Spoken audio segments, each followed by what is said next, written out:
Hello guys, welcome back to my channel, and today I'm going to install my homemade RDL and RGB LED. So I used this double-sided tape, and also on the top I used the rubber sealant just to prevent from the water entering inside the RDL. So look at that. Let's see if someone in there. Hello? Hello?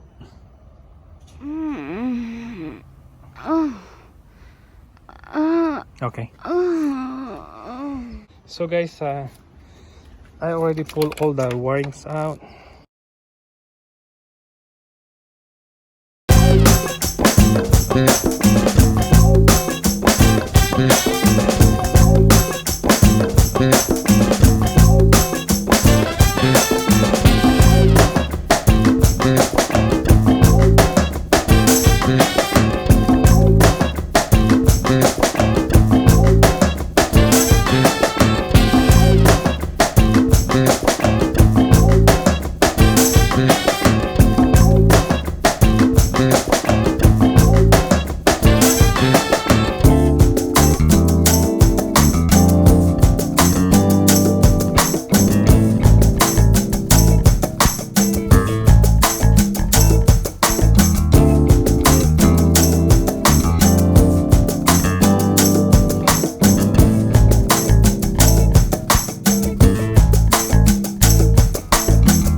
Mm-hmm.